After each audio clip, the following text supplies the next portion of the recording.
एक्झामच्या पहिले तुझे कमीत कमी 20,000 MCQ झाली पाहिजे. आणि DHS ची एक्झामची तयारी करताना नर्सिंगच्या सिलेबस मध्ये तुमचा चांगलाच पाया पक्का पाहिजे, त्याच्याशिवाय तुम्ही DHS एक्झाम क्लिअर करू शकत नाही. हे मस्ट इम्पॉर्टंट आहे.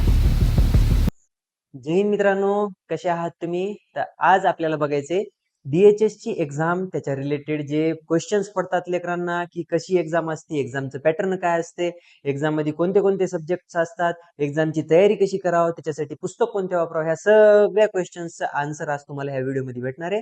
तर चला सुरू करूया.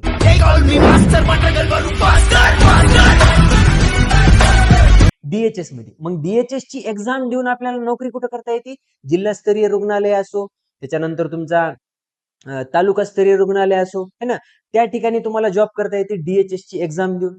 पण जी DMER ची एक्झाम असते, त्या DMER च्या एक्झाम दिल्यानंतर आपल्याला जे मेडिकल कॉलेजेस असतात, जसं की समजा आता नांदेड आहे, नांदेडचं विष्णुपुरी नाव ऐकलं असेल तुम्ही, विष्णुपुरीचं कॉलेज आहे, है ना, तिथं MBBS चं कॉलेज आहे गव्हर्नमेंटचं. तर त्या ठिकाणी आपल्याला जॉब करायची असेल त्या हॉस्पिटलमध्ये, तर आपण कोणती एक्झाम देणार?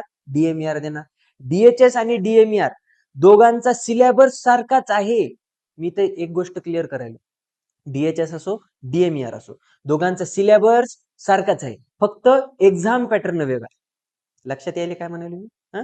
दोघं एकाच बापाचे लेकर आहेत, पण हे दिसाय थोडस काळ आहे, हे दिसाय थोडस गोर आहे. एवढं लक्षात ठेव. आता त्याच्यामधलं आपल्याला DHS बघायचं, काय DHS असते काय, DHS मध्ये कशी एक्झाम कंडक्ट करतात DHS ची, आहे ना, सगळी माहिती तुला आज मी देतो. तर बघ, सगळ्यात पहिले मोहिमेवर जाण्याआधी मोहिमेबद्दल माहिती घेणं खूप महत्वाचं आहे. आता DHS काय म्हणते आपल्याला? DHS ची जी एक्झाम असती, DHS ची एक्झाम म्हणते सर मला, की जे इलिजिबिलिटी आहे,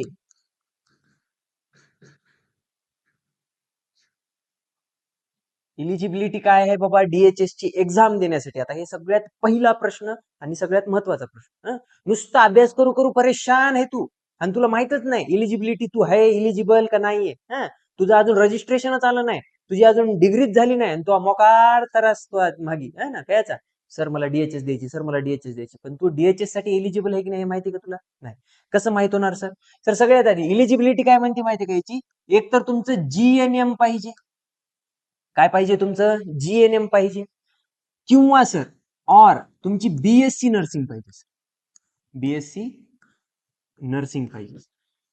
सर असं काही आहे का GNM करणाऱ्याला खालची पोस्ट भेटती, BSc नर्सिंग करणाऱ्याला वरची पोस्ट भेटती? काहीच संबंध नाही. इथं तुझी MSc जरी असली, MSc नर्सिंग, तर तरीही जॉईनिंग होताना तुझी तुमच्या ह्या तिघांची पण जॉईनिंग एकाच पोस्टवर होती. फक्त फरक एवढाच आहे MSc वाल्यासाठी, की MSc वाल्यानं जर समजा दुसऱ्या पोस्टसाठी अप्लाय केलं असेल, तर त्याची पोस्ट बदलणार. जर त्यानं MSc वाल्यानं नर्सिंग पोस्ट साठी अप्लाय केले, या तिन्ही जणांची पोस्ट सारखीच असणार, पगार सारखीच असणार, कोणत्याच प्रकारचा भेदभाव इथं नसतो. एवढं कळालं सर? सर आम्ही BSc नर्सिंग करून मग काय केलं? काही नाही केलं तू. त्यानं GNM केले, तू BSc केले. गव्हर्नमेंट जॉब देताना तुम्ही दोघं सेम लेवलवर स्टार्टिंग असते तुमची, है ना, एवढं लक्षात ठेवा. आता GNM आणि BSc केली सर. आता काही जणांनी मला प्रश्न असा विचारला होता, की बाबा सर आमच्या जवळ एक्सपिरियन्स नाही, आम्ही कोणत्याच प्रकारचे हॉस्पिटलमध्ये काम केलेलं नाहीये, मग आम्ही काय करायचं? Freshers, no need of experience. काय कळायले मला इथं? एक्सपिरियन्सची काहीच गरज नाहीये सर. DHS ची जी एक्झाम आहे त्याची एलिजिबिलिटी एक्सपिरियन्सवर नाहीये. फक्त तुमच्याकडे काय पाहिजे? GNM किंवा BSc नर्सिंग किंवा MSc नर्सिंग पाहिजे सर. प्लस ह्याच्यासोबत सर इथं एक गोष्ट महत्वाची ऍड करा, जे की लेकरांमध्ये खूप गैरसमज झालेला आहे. जोपर्यंत तुमच्याजवळ व्हॅलिड रजिस्ट्रेशन नाहीये, व्हॅलिड रजिस्ट्रेशन, आता इथे एक गोष्ट लक्षात ठेवा, व्हॅलिड रजिस्ट्रेशनचा अर्थ मी सांगतोय तुम्हाला, महाराष्ट्र नर्सिंग काउन्सिलचा पाहिजे, MNC. महाराष्ट्र नर्सिंग काउन्सिल, याचा आपल्याजवळ काय पाहिजे? व्हॅलिड रजिस्ट्रेशन पाहिजे. आता हे काहून मी असं सांगतोय सर? कारण खूप जणांनी महाराष्ट्राच्या बाहेरून GNM असो किंवा BSc नर्सिंग असो केलेली असते. मग त्यांचं त्या टायमाला त्यांनी त्यांचं रजिस्ट्रेशन आपल्या महाराष्ट्र नर्सिंग काउन्सिल मध्ये कन्वर्ट केलेलं नसते. तर त्यांना काय करायचं गरज आहे?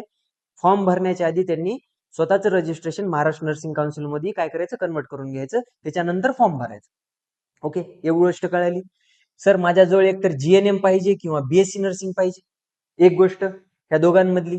आणि त्याच्या सोबत सोबत माझ्याजवळ काय पाहिजे सर, व्हॅलिड रजिस्ट्रेशन पाहिजे मला. जे व्हॅलिड रजिस्ट्रेशन म्हणजे कशाला म्हणतात सर, ज्याची मुदत तुमच्या फॉर्म भरण्याच्या तारखेपर्यंत आहे, त्याला म्हणायचं व्हॅलिड रजिस्ट्रेशन. ठीक आहे, कळायला काय म्हणतो तुम्ही?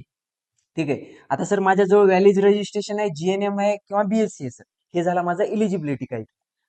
हे झालं ओपन साठी. आता इथं कास्टवाल्यांसाठी काय आहे सर, कास्ट जी आहे सर, कास्टवाल्यांसाठी काय तरतूद आहे, कास्टवाल्यांसाठी काय इलिजिबिलिटी आहे सर, सेम इलिजिबिलिटी आहे सर कास्टवाल्यांसाठी. फक्त कास्टवाल्यांसाठी काय आहे इथं ऍड, काय कर तुम्ही इथं, कास्ट सर्टिफिकेट. काय काय करणार, कास्ट सर्टिफिकेट इथं मेंडेटरी असतो. आता इथं व्हॅलिडिटी गरज आहे की नाही सर, फॉर्म भरताना व्हॅलिडिटीची गरज नाही. कास्ट सर्टिफिकेट जर आहे तुमच्याजवळ तर त्याच्यावरती तुम्हाला फॉर्म भरता येतो. कास्ट व्हॅलिडिटी सर आमची अजून निघालेली नाहीये, ती निघल की नाही, त्याचा टाइम लागायला, त्याला अजून किती वेळ लागेल आम्हाला माहित नाही. ताण घेऊ नको बुडू. आणि तू बी ताण घेऊ नको आणि तुझ्या बापालाही ताण देऊ नको. हे कास्ट सर्टिफिकेट वर आपल्याला ह्याचा फॉर्म भरता येतो DHS चा. जे कास्ट व्हॅलिडिटी आहे, ती कास्ट व्हॅलिडिटी कधी मागतो तुला, at a time of your document verification मागतो. त्या टायमाला जरी तुझ्याजवळ व्हॅलिडिटी नाहीये सर माझ्याजवळ, आता त्या टायमाला, कोणत्या टायमाला, समजा मी लागलो सर, माझं सिलेक्शन झालं, आता मला डॉक्युमेंट व्हेरिफिकेशन साठी बोलिले, त्या टायमाला पण माझ्याजवळ काय नाहीये, माझ्याजवळ व्हॅलिडिटी नाहीये सर, मग ते तुला टाइम देतात 6 महिन्याचा, की 6 महिन्यामध्ये आणून आमच्याजवळ जमा कर. नसता मग त्याच्यानंतर तुला मग ते पोस्टवरून समज ती काय नोटीस बिटीस ते नंतरच्या गोष्टी येतात, है ना. कळालं तुला काय घ्यायचं.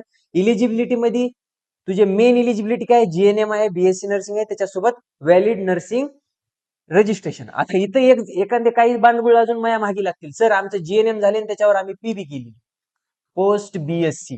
ते हे बी आहे त्याच्यात, हे B GNM, post BSc, BSc nursing, त्याच्यासोबतच तुम्हाला काय पाहिजे, एक व्हॅलिड रजिस्ट्रेशन पाहिजे. जर कास्ट मधून अप्लाय करत असतं तर कास्ट सर्टिफिकेट लागेल तुम्हाला. ओबीसी वाल्यांना काय लागेल, नॉन क्रिमिलियरी लागेल, है ना. त्या गोष्टी ह्याच्यामध्ये लक्षात ठेवा. ही झालं इलिजिबिलिटी सर, कोण एक्झाम देऊ शकतो. मस्ट हे लक्षात ठेवा. खूप जणांचा ह्याच्यावरून प्रश्न आलेला आहे मला, की सर आमच्याजवळ एक्सपिरियन्स नाहीये. काहीच गरज नाही एक्सपिरियन्स लागत नाही. हा, चला ह्याच्यानंतर सर आता एक्झाम पॅटर्न काय म्हणतो आम्हाला, एक्झाम काय असते सर, एक्झाम मध्ये काय असतो सर, लक्षात घ्या. आता ही जी DHS आहे, DHS मध्ये दोन गोष्टी लक्षात ठेवायच्या, नर्सिंग अँड नॉन नर्सिंग. ह्याला आपण नॉन टेक्निकल पण म्हणतो, नर्सिंग. आता हे जे नर्सिंग आहे, हे नर्सिंग मध्ये काय लक्षात ठेवायचं सर, की DHS च्या एक्झाम मध्ये नर्सिंग वरचे येतात 80 क्वेश्चन. किती क्वेश्चन विचारतो DHS, 80 क्वेश्चन विचारतो सर नर्सिंगचे. आणि नॉन नर्सिंगचे किती विचारतो सर, 20 क्वेश्चन विचारतो. क्लिअर झालं डाऊट तुझा काय आहे तर. नर्सिंगचे DHS च्या एक्झाम मध्ये नर्सिंगचे क्वेश्चन येतात 80, नॉन नर्सिंगचे येतात 20. मग फोकस कशावर देणार तू सगळ्यात जास्त, नर्सिंगचा अभ्यास तुझा तगडा पाहिजे, त्याच्याशिवाय DHS मध्ये लागता येत नाही. DMER मध्ये इथं फरक बघा. DMER काय असते, DMER काय म्हणते आपल्याला सर, DMER म्हणजे जे मेडिकल कॉलेज असतात त्यांच्यामध्ये लागण्यासाठी परीक्षा आहे. त्या परीक्षेमध्ये काय लागते सर माहितीये का, नर्सिंग जे असतो ना सर, नर्सिंगचे विचारतोय त्याच्यामध्ये सर 40 क्वेश्चन. किती विचारणार सर, नर्सिंगचे विचारणार 40 क्वेश्चन सर. आणि त्याच्यानंतर जे उरलेले 60 क्वेश्चन आहेत सर, ते कशाचे विचारणार आहे, नॉन नर्सिंगचे विचार. नॉन नर्सिंग किती विचारणार, 60 क्वेश्चन्स. कळालं तुला DMER मधला आणि DHS मधला फरक कळाला काय आहे. आता ह्याच्यामध्ये मला सांग, सिलेबस मध्ये काही चेंज आहे का, नाही सर. नर्सिंग आहे, नॉन नर्सिंग आहे, ह्याच्यामध्ये मी नर्सिंग आहे, ह्याच्यामध्ये मी नॉन नर्सिंग आहे. फक्त फरक कशाचा आहे सर, रेशिओचा फरक आहे, एक्झाम पॅटर्नचा फरक आहे. DHS च्या एक्झाम रेशो मध्ये काय आहे सर, 80% नर्सिंग आहे, 20% नॉन नर्सिंग आहे. DMER मध्ये सर 40% नर्सिंग आहे आणि 60% नॉन नर्सिंग आहे. मग माझं असं म्हणणं आहे की सर DMER च्या एक्झामचा अभ्यास करताना नॉन टेक्निकलवर चांगलाच पाया भक्कम पाहिजे आणि DHS ची एक्झामची तयारी करताना नर्सिंगच्या सिलेबस मध्ये तुमचा चांगलाच पाया पक्का पाहिजे. त्याच्याशिवाय तुम्ही DHS एक्झाम क्लिअर करू शकत नाही. तुम्ही जर म्हणतात की सर आम्ही फक्त नॉन नर्सिंगचा अभ्यास करून DHS ची एक्झाम काढता येईल का? नाही काढता येईल. कारण आहेतच 20 क्वेश्चन. त्याच्यातली तू तू डेंजर आहे. त्याच्यातली तुझे 10 ते 15 क्वेश्चन बरोबर येतील. कुठून कुठून जर तू केलं तर किती 10 ते 15 10 ते 15 वर तू एकदा बी नाही तू असा रांगाळत रांगाळत जरी गेला तरी तू काय DHS मध्ये लागत. DHS क्रॅक करायचा एकमेव मंत्र आहे तुझ्याजवळ. या 80 क्वेश्चन्स वर फुल फोकस द्यायचं. कमीत कमी तुझ्या ह्या 80 मधले कमीत कमी म्हणतोय मी 60 क्वेश्चन्स 60 क्वेश्चन्सच्या वरी तुझे हे नर्सिंग मधले तुझे बरोबर आले पाहिजे. लक्षात घे काय म्हणतोय तुम्ही. कळालं DHS काय आहे, DMER काय आहे, त्या दोघांमधला फरक कळाला काय. आता सर सिलेबस काय. DHS पहिला होता सर नर्सिंग. त्याच्यामध्ये मी एका शब्दात तो खेळ संपितोय. All nursing subject.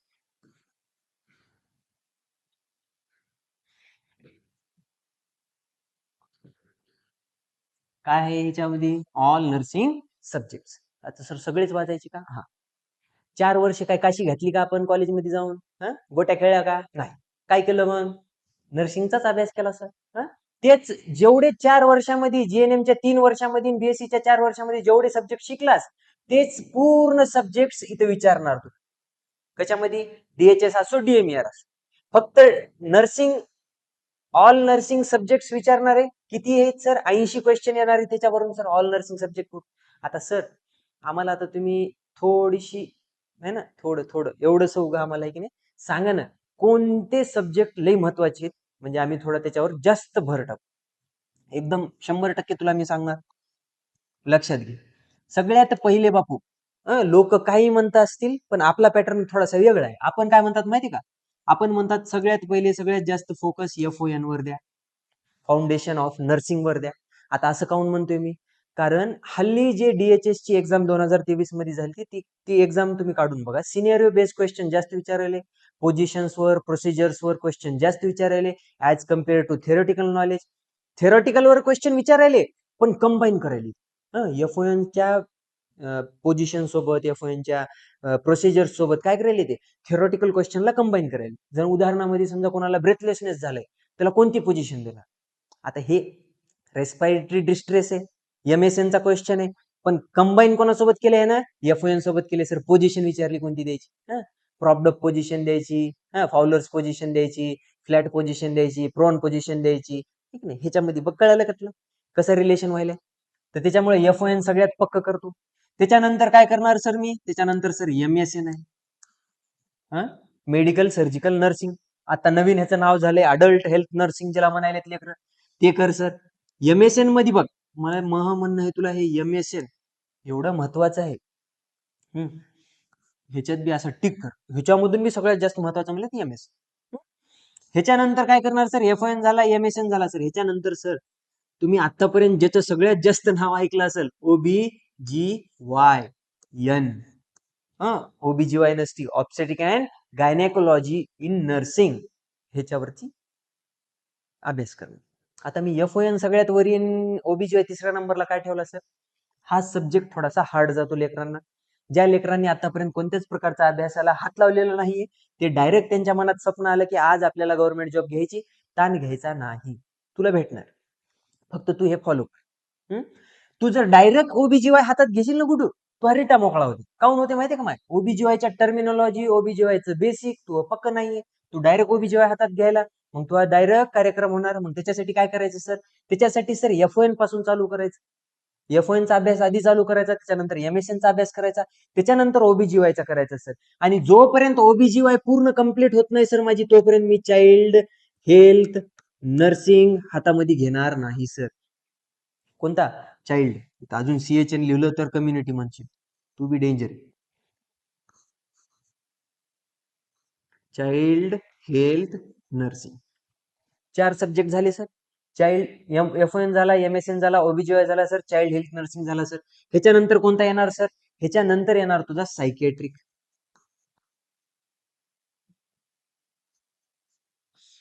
कोणता येणार? सायकेट्रिक येणार. ह्याच्यानंतर तू कोणता करणार बाबा? CHN, community health nursing. कळायले तुला मी काय म्हणतोय तर? हा, हे मस्ट इम्पॉर्टंट आहेत. हा, इथंच लक्षात घे. मस्ट इम्पॉर्टंट, मस्ट नीड याला करण्याची आणि व्हेरी इम्पॉर्टंट. मस्ट नीड यांना या एवढ्यांना करावंच लागेल तुला. हे नाही केलंस तर तुझा DHSचा अभ्यास होणार नाही. आणि हे इम्पॉर्टंट बी ह्याच्यातच येते, कारण ह्याच्यातच सगळ्यात जास्त क्वेश्चन्स येऊ शकतात. आता इथं जर तुझ्याजवळ टाइम जास्त उरायलाय तर हल्ली जे बघण्यात आलेलं आहे रिसर्च अँड मॅनेजमेंट, ह्या पण सब्जेक्टवर जर थोडासा तू भर टाकला तर बरं होईल असं मला वाटतं. ह्या येणाऱ्या एक्झाम मध्ये असं मला वाटेल की रिसर्च आणि मॅनेजमेंट वरून पण काही क्वेश्चन्स विचारल, काही नाही चांगल्याच पद्धतीने विचारल असं मला वाटेल. कारण खूप निग्लेक्ट केले गेलेले सब्जेक्ट आहे ते, त्याच्यावर फोकस देणं गरजेचं. नर्सिंग, ऑल नर्सिंग सब्जेक्ट, त्याच्यामधले कोणते महत्वाचे सब्जेक्ट आहेत सर? एफ-ओ-एन सगळ्यात महत्वाचा, एम-एस-एन आहे सर, ओबीजीवाय आहे सर, चाइल्ड आहे सर, सायकेट्रिक आहे सर, कम्युनिटी आहे आणि रिसर्च आणि मॅनेजमेंट. एवढे सब्जेक्ट मला 100% मला करावंच लागणार सर, त्याच्याशिवाय मी DHS ची एक्झाम क्रॅक करू शकत नाही. ओके, हे कळालं सर मला. ह्याच्यानंतर सर, त्याच्यानंतर काय आहे? त्याच्यानंतर आहे sir non nursing. Non nursing, non nursing काय म्हणते सर मला? नॉन नर्सिंग म्हणते सर मला इंग्लिश,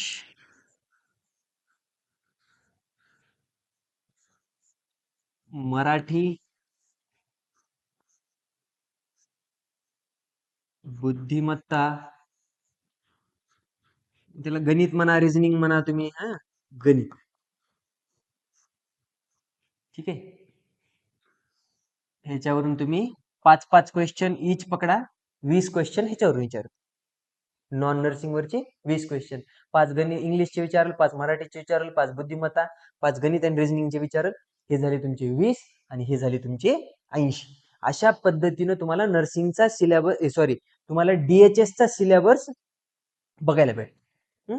आता मला सांग, DMER मध्ये आणि DHS मध्ये काय फरक आलाय सिलेबस मध्ये? सर नर्सिंग त्याच्यामध्ये बी होता सर, नॉन नर्सिंग त्याच्यामध्ये बी होता. काहीच फरक नाहीये सिलेबस मध्ये. सब्जेक्ट मध्ये कोणता फरक आहे का? नाहीये सर. फक्त फरक कशामध्ये आहे सर? ह्याच्यामध्ये 80 क्वेश्चन नर्सिंगचे, त्याच्यामध्ये 40 क्वेश्चन नर्सिंगचे होते DMER. ते फक्त एवढाच फरक, दुसरा काही फरक नाही. लक्षात राहील एवढं गोष्ट. आता बघ, हे झालं सर अभ्यास, हे सॉरी हे झाले सर सब्जेक्ट. आता ह्याचा अभ्यास सर कोणत्या कोणत्या पुस्तकामधून आम्ही करा, असं मला वाटतंय. की तुम्ही जर खूपच बेसिक पासून चालू करताय, तुम्हाला वाटतं असं वाटतंय की बाबा आम्ही आतापर्यंत कोणताच अभ्यास चालू केलेला नाहीये, आम्ही आता स्टार्टिंग करायला, तर तुमच्यासाठी सगळ्यात चांगलं पुस्तक आहे PR यादव. कोणती पुस्तक राहणार आहे? PR यादव. सगळ्यात पहिलं त्याचे 3 व्हॉल्यूम येतात, 1, 2, 3. 1 मध्ये तुम्हाला थिअरी बघायला भेटते, 2 मध्ये तुम्हाला पूर्ण MCQ बघायला भेटतात, 3 मध्ये तुम्हाला पूर्ण नॉन नर्सिंगचे सब्जेक्ट बघायला भेटतात. गणित, बुद्धिमत्ता, इंग्लिश, हे सगळे 3 मध्ये बघायला भेटतात. हे 1 थिअरी आहे, 2 MCQ आहे. माझं असं म्हणणं आहे की तू हे 2 पुस्तकं पूर्ण चाटले पाहिजे. काय केले पाहिजे? पूर्ण चाटले पाहिजे सर. सकाळी सकाळी सर एकदम 100% चाटून काढतो सर याची, पण तसे चाटू नको. चाटणं म्हणजे असा अभ्यास करायचा, एकही पेज त्या फर्स्ट आणि सेकंड PR यादवचा उरला नाही पाहिजे. त्याचा पूर्ण अभ्यास केला पाहिजे, त्याला म्हणतात चाटणी. PR यादव कळायले फर्स्ट, PR यादव सेकंड, ह्या 2 बुक चांगल्या पद्धतीने जर केले तू, एकदम डेडिकेशन, एकदम एकदम भारी पद्धतीने जर केले हे, आणि ह्याच्यासोबतच समज मिशन ओल्ड पेपर म्हणून, कोणते? मिशन ओल्ड पेपर म्हणून आहे. बघ, हे कोणत्याच पद्धतीने ह्यांच्याकडून मी काय पैसे घेतले नाहीत, ह्यांच्याकडून मी काय कोणत्या प्रकारचं माल मटेरियल घेतला नाही, ह्याची नावं सांगायलो. स्वतः मी वापरलेले बुक आहेत, माझे मित्र वापरतात, त्याच्यामुळे मी तुला ह्याची नावं सांगायलो. P R Yadav, mission old paper. Sir आम्ही तर टार्गेट हाय नाव ऐकलं. आता बघ, ही एक अंधश्रद्धा झालेली आहे आपल्या नर्सिंग मध्ये खूप मोठी प्रकारची, की टार्गेट हाय एक पुस्तक आहे, ते पूर्ण केलं की आपण कोणती एक्झाम देऊ शकतो. देऊ शकतात 100%. पण टार्गेट हाय जी बुक आहे ना माय, त्या टार्गेट हाय साठी तुझं आधी बेसिक क्लिअर पाहिजे. तू डायरेक्ट म्हणशील सर मी टार्गेट हाय करतो, नाही होत नाही. काऊन होत नाही माहिती का माय? कारण टार्गेट हाय साठी पहिले तुझं बेसिक पूर्ण क्लिअर पाहिजे, आणि टार्गेट हायची जी लँग्वेज आहे त्या लँग्वेज साठी तुझी इंग्लिश लई महत्वाची. त्याच्यामध्ये तुझी इंग्लिश एवढी पक्की पाहिजे की तुला मग तशी ती लँग्वेज कळायला सोपं जाईल. म्हणजे म्हणणं काय माझं, टार्गेट हाय बुक एकदम भारी आहे बाबा, मला मान्य आहे. टार्गेट हाय बुक एकदम चांगलं आहे, महाग बी आहे खूप. पण सर टार्गेट हायची जी लँग्वेज आहे ती लँग्वेज सहसा आपल्यासारख्या ग्रामीण भागातल्या लेकरांना लवकर समजत नाही. त्याच्यामुळे मी टार्गेट हाय मी तुम्हाला सजेस्ट करणार झालो. पण तुमची इच्छा असेल, तुम्हाला इंग्लिश खूप चांगल्या पद्धतीने जमती, तर मग टार्गेट हाय हे घ्या बुक. ह्याच्या बी एक खूप चांगलं आहे. त्याच्यानंतर अजून त्याला ज्याला खूपच जास्त बघ, माझं तर म्हणणं तुला फक्त ह्याच्याबद्दलच आहे, ह्या 2 बुक बद्दल. ठीक आहे, कळायले ना कोणते सांगितले नाही. P R Yadav, mission old paper. Mission old paper मध्ये तुला सगळे प्रिव्हियस इयर क्वेश्चन पेपर बघायला भेटतात. प्रिव्हियस इयर क्वेश्चन्स एम्स पासून ते डीएचएस पर्यंत, डीएमआर पर्यंत सगळे तुला ह्या मिशन ओल्ड पेपर मध्ये बघायला भेटतील. ह्याच्या पण 2 व्हॉल्यूम आहेत. हा, एक एम्स साठी स्पेशल आहे आणि एक अदर एक्झाम साठी आहे. ह्याच्यामध्ये बहुतेक मिशन वर्ल्ड पेपर मध्ये तुला 20 के ते 25 के, हो 25, 20 ते 25 हजार एमसीक्यू बघायला भेटतात तुला मिशन वर्ल्ड पेपर मध्ये. आणि पी आर यादव मध्ये थेरी बी आहे, तुझा हे बी आहे, एमसीक्यू बी. आता टार्गेट आहे ज्यांना खूपच चांगला अजून वाटतं की बाबा चांगल्या पद्धतीने आम्ही अजून अभ्यास केला पाहिजे, तर टार्गेट आहे. त्याच्यानंतर मॉसबी आहे, मॉसबीज म्हणून एक पुस्तक आहे, एनक्लेक्स, मॉसबीज एनक्लेक्स आर्यन, हे एक बुक आहे, ह्याचा पण वापर करू शकता. ह्याच्यानंतर सुंदर्स म्हणून एक बुक आहे, सुंदर्स बुक, त्याच्यामधून पण अभ्यास करता येतो, करा है ना. पण माझं म्हणणं आहे की बाबा ह्या दोनवरच लक्ष द्यायचे, जास्त पुस्तकं बी घेऊन घेऊन नुसती काय लावून थपीला ठेवायचे नाहीत आपल्याला. 1-2च घ्यायचे, पण त्याच्यामधला चांगला अभ्यास करायचा है ना. जास्तच्या नादाला लागू नको, फक्त हे 2 घे. माझं म्हणणं, माझी पर्सनल चॉईस तुझ्यासाठी की पी आर यादव घे, मिशन ओल्ड पेपर घे. ह्या दोघांचे बी एकदम चांगल्या पद्धतीने अभ्यास कर, तुला दुसऱ्या कोणत्या बुकची गरज लागत नाही. लईच तुझी हौस आहे की मन सर मला अजून एक पुस्तक घेतलं पाहिजे, तर मग टार्गेट हाय घे रिव्हिजन साठी, किंवा मी मॉसबीज एनक्लेक्स घे. ह्याच्यामध्ये खूप ऍडव्हान्स लेवलचे क्वेश्चन विचारतात, आधीच सांगायला मी तुला. हे झालं सर पुस्तकांविषयी. हे काय तुमचे बुक्स कोणते घेतले पाहिजे जेणेकरून तुम्ही डीएचएसचा अभ्यास चांगल्या पद्धतीने करता येईल. ठीक आहे, ओके. आता आपल्या थोडीशी सर एक्झाम पॅटर्न कळाला, एक्झाम मध्ये किती क्वेश्चन नर्सिंगचे आहेत, नॉन नर्सिंगचे ते कळाले सर, बुक कोणती घ्यायची ते कळाली. आता सर आम्हाला अभ्यास कोणत्या टाइम मध्ये किती टाइम द्यायला पाहिजे एका दिवसामधून ते सांग. चल ठीक, ताण घेऊ नको, मी तुला सगळं सांगतो काय आहे. बघ, लोक म्हणत असतील दिवसातून 10 घंटे, दिवसातून 12 घंटे अभ्यास केला पाहिजे. माझं असं म्हणणं आहे 5च घंटे दे. हा, पण असे दे की त्या टायमाला तुझा मोबाईल बंद पाहिजे, त्या टायमाला तू कोणत्याच पद्धतीच्या बाहेरच्या आउटर ऍक्टिव्हिटी मध्ये नाही गेला पाहिजे, त्या टायमाला तुझी रूम बंद पाहिजे, रूम मध्ये कोणत्याच प्रकारचा आवाज नाही पाहिजे, है ना. जमत नसेल घरी, असं होत नसेल तर रीडिंग लाव, रीडिंग होत नसेल तर गच्चीवर जाऊन अभ्यास कर, पण कशी काशी करायची तशी कर. आणि 100% दिवसामधून 5 घंटे, 5 hours अभ्यास कर. किती? 5 घंटे. सर हे तर लईच कमी व्हायले, 5 घंटे म्हणण्यानंतर काहीच होत नाही, ह्याच्यामध्ये होते 5 घंटे. पण अभ्यास कसा, एकदा जर बैठकीला बसला तर 1 घंट्याच्या आधी त्या बैठकीतून उठायचं नाही. अशा 5 बैठकी करायच्या दिवसामध्ये 5 घंट्याच्या. कळायले काय म्हणाले मी? सर आम्हाला एकदाच बसणं होत नाही, 5 घंटे बसू नको. काय कर, एकदा बस 1 घंटे, दुसऱ्यांदा बस 1 hour, तिसऱ्यांदा बस 1 hour, चौथ्यांदा बस 1 hour, 1 2 3 4 झाले सर, 5व्यांदा बस 1 hour. आता ह्याच्यामध्ये फक्त एक गोष्ट लक्षात ठेव इथं, ह्या ह्याच्यामध्ये 4 घंट्यामध्ये पूर्ण अभ्यास करायचा सर.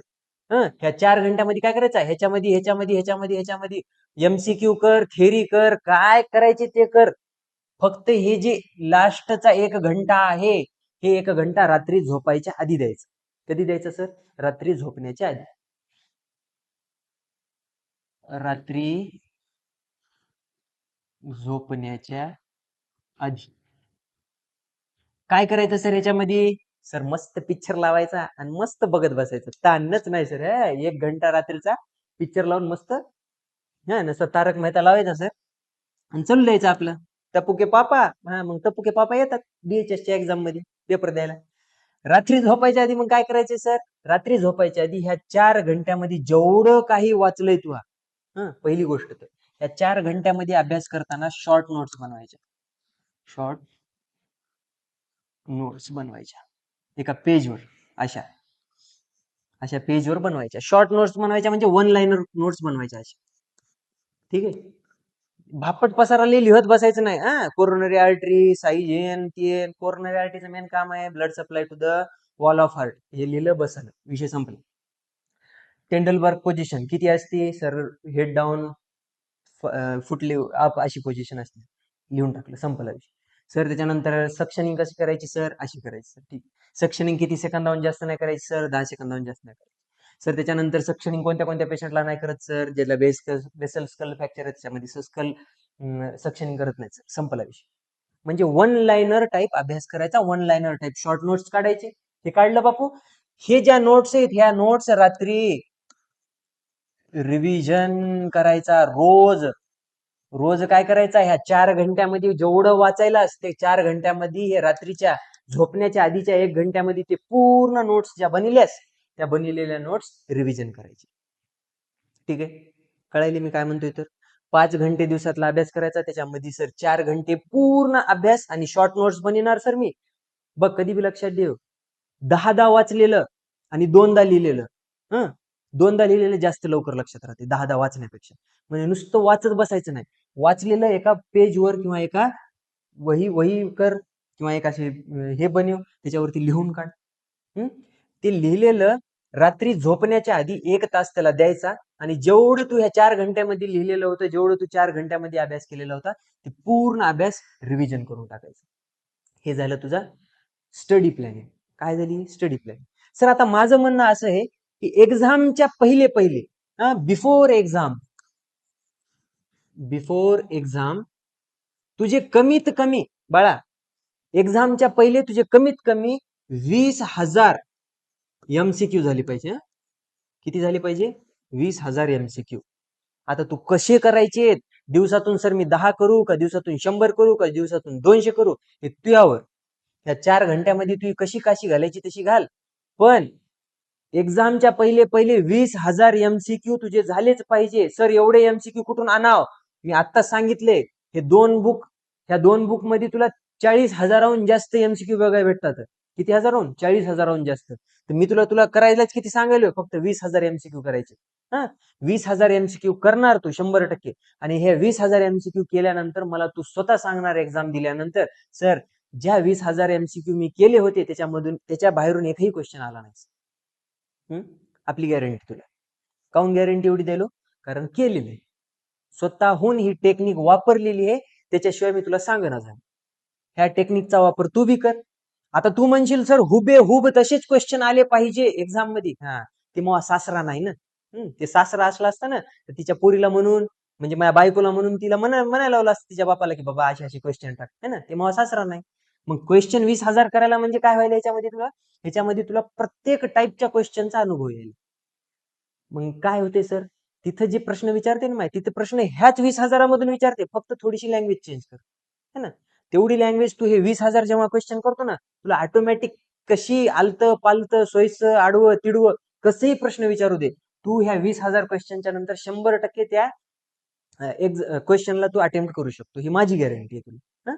प्लस आपण काय करणार आहेत, आपण रोजचे रोज लेक्चर जे चालू आहेत आपले, आता ह्याच्यानंतर जेव्हा आपली ऍडव्हर्टाइजमेंट येईल, है ना, एकदम ऍडव्हर्टाइजमेंट आल्यानंतर आपण पूर्ण रोजचेच एमसीक्यू चालू करणार आहेत, पूर्ण एमसीक्यू रोजचे.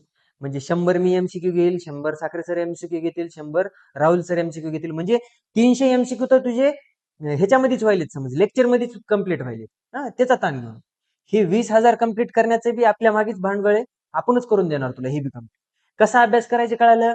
4 तास, एक एक तास डिवाइड करायचा. त्याच्यानंतर रात्री झोपण्याच्या आधी 1 तासामध्ये हे ज्या 4 तासामध्ये जेवढं वाचलेलं आहे तेवढ्याच्या शॉर्ट नोट्स रात्री झोपण्याच्या आधी रिव्हिजन करायचं आणि नंतरच म्हणायचं राम राम म्हणायचं आणि मग झोपायचं. काय ते तू ताण घ्यायचा नाही बिलकुल. ठीक आहे. आता सगळ्यात शेवटचा आणि सगळ्यात महत्वाचा प्रश्न आहे लेकरांचा, की सर एक्झाम मध्ये क्वेश्चन्स कसे येतात? क्वेश्चन्स, प्रश्न.